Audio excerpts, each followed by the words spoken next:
Hello guys, welcome back po muli dito sa ating bahay.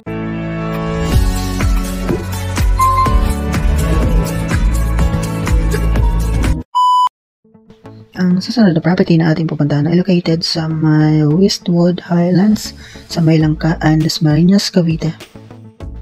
Itong dinadaanan kong kalsada ay sa may Governor's Drive. Diretso lang tayo galing kasi ako doon sa may Tierra Vista. Tapos dumiretso ako dito sa subdivision kasi meron din siyang available na foreclosed dito sa location na medyo malapit lang din siya dito. Same lang siya ng barangay Langkaan. Bali dito tayo liliko sa may pagkaliwa. Straight lang natin itong kalsada. Sa mga kabisado dito na pwede forward ang ating video direct na daan sa property, pero kung hindi naman, sundan nyo lang po ang ating biyahe. Ang location pala nitong subdivision ay located siya along sa may Langkaan Road. Ayan, madadaan lang siya, pero maganda itong location kasi hindi medyo mataas siya na portion, kaya safe na safe dito sa baha.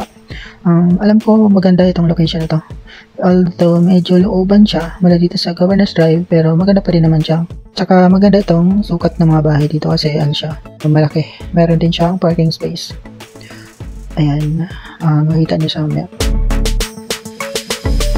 Yung itsura ng bahay is medyo hindi na siya ganun kabago, pero maganda yung design niya.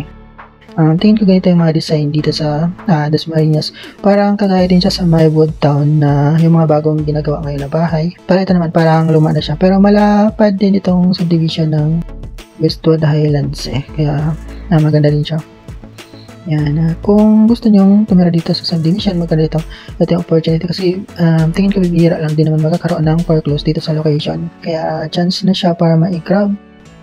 Yung price nitong bahay is mas mura siya compare doon sa mga foreclosed na na-feature ko sa may Tierra Vista. Kung ako naman papipiliin, mas maganda location sa may Tierra Vista. Pero ito, okay din dito. Kasi dito sa may bungad niya, maraming tao. Parang ano siya, matao na area.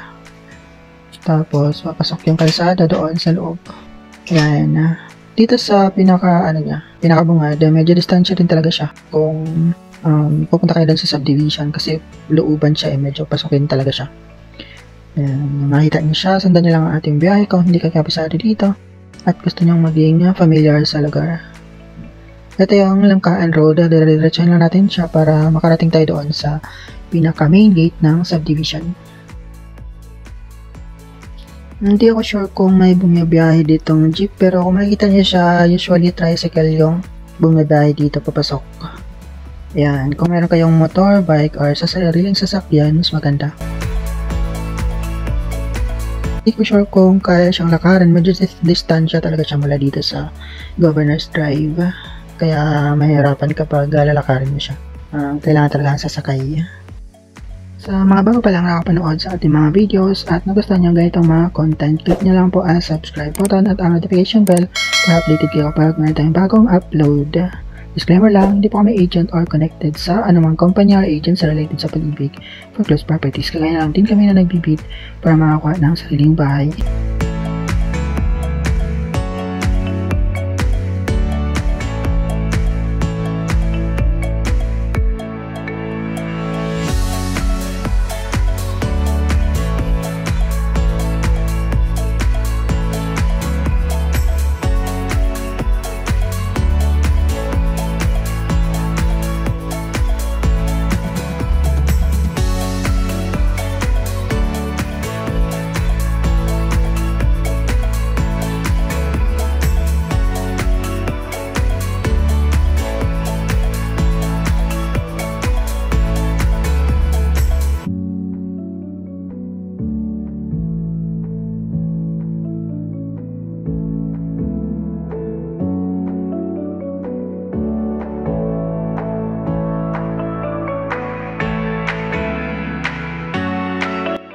Nandito na tayo sa pinaka main gate, papasok ng subdivision. Ito sa may kaliwa, pasok lang tayo dito.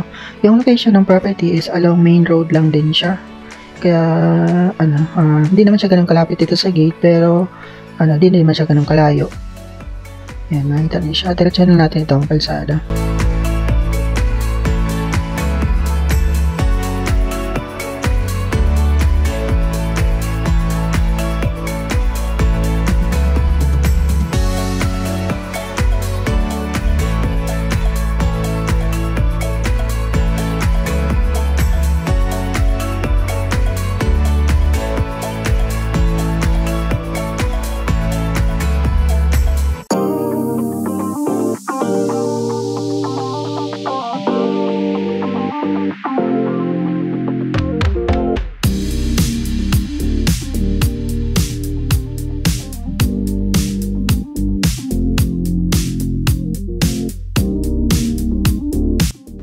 location ng property is nasa Block 11. Ito siya sa may kaliwa. Kung sabi ni Kuya Gar, dito lang siya sa main road. Pero kailangan natin umikot sa kabilang side kasi doon siya nakaharap sa palooban. Ayan, dito tayo. Merong rotonda dito sa may dulo. Hindi naman siya dulo, gitna siya.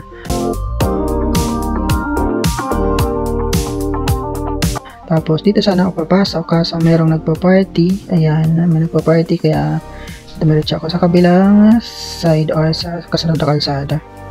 Ayan, dito tayo. Tapos ikot tayo ulit pabalik doon. Ayan, dito tayo dadaan. Papasok. Diba? Malalaki yung mga bahay dito. Tsaka sloping din yung lupa dito. Kaya hindi safe siya sa baha. Ayan, kung makikita niyo siya, extended na din yung ibang mga bahay dito. Mukhang hindi na bago eh. Yung design niya. Ayan, pareho naman yung design niya. Tsaka ito, andito na tayo sa location ng bahay. Ito siya sa may kanan na side ko. Ayan, yung bakante na to. Ganda dito eh, malapad din yung kalsada. Tapos meron siyang mga parking space yung sukat ng bahay. Pero, makita nyo, nakapark din yung mga kapitbahay sa kalsada. Kaya pwede din dito mag street parking. Kung gusto nyo i-extend yung bahay nyo, gagawin nyo siyang receiving area or gagawin yung parking area. Nasa inyo naman yun. Medyo masikip na nga lang siya pag may naka-parking sa kalsada, parang hindi kasya yung sasakyan kapag double parking. Kaya tingin ko, alanganin kapag nag-double parking dito sa kalsada. Kaya mas maganda talaga kung gamitin yung parking slot sa bahay mismo. Itong property available sa first public auction, no discount under Kansas PB 301. Ang acceptance of bid offers is from November 6 to 10, and then ang opening of bid offers is on November 15. Ito ang item number 70 with property number 815-2023-7200035. Ang property location is at Westwood Highlands, Block 11, Lot 24, Barangay Langkaan 1, Dasmariñas, Cavite.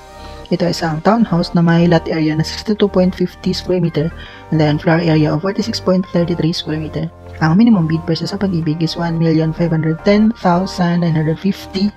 And then, ang gross monthly income na required based sa minimum bid price is 26,932.46. Ang TCT or CCT number niya is 057-201-408-3411. At ito ay isang unoccupied property. Ito naman yung mga kapitbahay niya. Ayan, malapit lang naman ito sa may kanto or pwede kang dumaan dito sa side na to or doon sa kapila. Tapos, paglabas mo dyan, ano na siya, main road na siya. Try natin silipin itong bahay. Maganda ito eh. Ayan, malawak, malapad yung harapan niya. Tapos, ayan, meron pa siyang, dito, bill ng Meralco nakalagay sa may pintuan. Tiningnan ko yung bill, tama naman yung address niya, Block 11 Lot 24. Tapos nakapangalan pa nga ito sa, parang pangalan ng developer yung nakapangalan sa bill, kaya safe to. Tingin ko yung title nito is nakapangalan pa sa developer. Si Pag-ibig naman magta-transfer niyan kapag nabili niyo yung property. Bali, ita-transfer na Pag-ibig sa pangalan nila muna. Tapos, ito transfer sa pangalan nyo kapag na-fully paid nyo na siya. Tanggal na itong doorknob, kaya ito yung tsura niya sa loob. Ayan. Wala dito sa may butas, sa may pinto. Sinilip ko yung camera. Ayan. Pero makikita din naman siya sa bintana. Try natin silipin sa may bintana banda. Balik ko lang yung bill dito sa may pinto. Tingnan natin dito banda. Ayan siya. Ayan yung paskil or poster ni Pag-ibig. Ito yung taas niya. Tapos, ito yung loob niya. Ayan, maganda din. Meron na siyang pintura, pero bare unit pa din naman siya. Wala siyang improvement.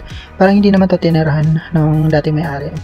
Na diretso lang din siya for close. Pero hindi na siya ganun kabago nung tinignan ko yung bahay, or baka yun lang talaga yung design niya. Ayan, kung gusto niyo mag-bid dito, mas maganda kung bisitahin siya para makita niyo yung actual na itsura ng bahay. Although, maganda pa rin naman siya sa picture, kaya ayan na. O, diba? Parang, na siya, semi-finish siya. Wala lang siyang tiles, pero naman siya, naka-sliding window din yung bintana niya. Marami lang ditong langgam sa may harapan, ginagata ko. Kaya dumistansya ako ng konti. Maganda yung design ng bahay eh. Kung makikita niyo siya. Ayan, modern, or hindi ko alam kung modern, pero parang may mga kapareha na design ito sa may Woodtown subdivision sa may Dasmariñas din. Ang tubig nga pala dito, tinanong ko sa guide is prime water din daw yung tubig. Kagaya din siya ng Sierra Vista, naka-prime water daw sila. Yan. Sa internet naman at saka Meralco, parang wala namang issue dito. Usually wala namang issue kapag Meralco. Ang issue lang is mahal yung singil ng kuryente. Joke lang. Ayan, sarado din tong pinto kaya hindi natin siya masilip sa loob. Hanggang dito lang tayo sa may harapan niya.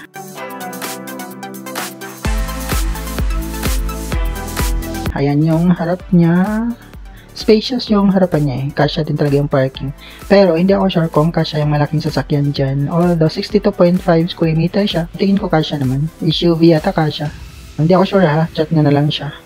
Kung meron kayong SUV, try nyo puntahan dito tapos isukat nyo kung kasya.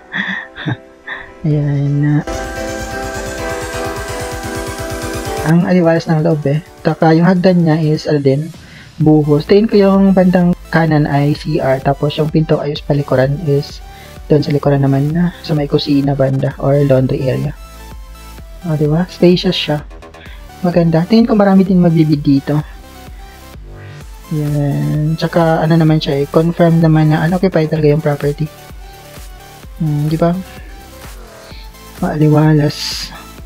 Mas mura siya compare doon sa may Chira Vista. Kung priority or prefer niyo itong location, bid niyo na siya. Ngayong week hanggang Friday kayo pwede mag-submit ng inyong bid offer.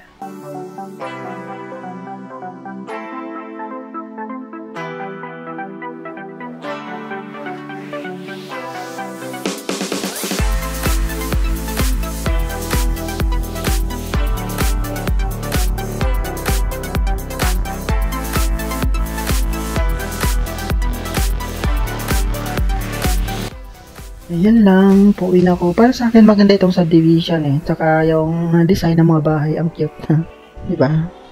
Hindi siya yung tipong pantay yung bubong. Naka up, down, diba?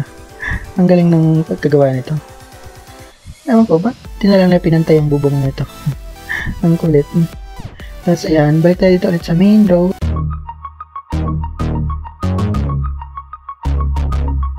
Dito ko na lang tatapusin ang ating video. Maraming salamat sa panonood. Hanggang next time po muli. Ingat tayo palagi and God bless. Good luck sa bidding.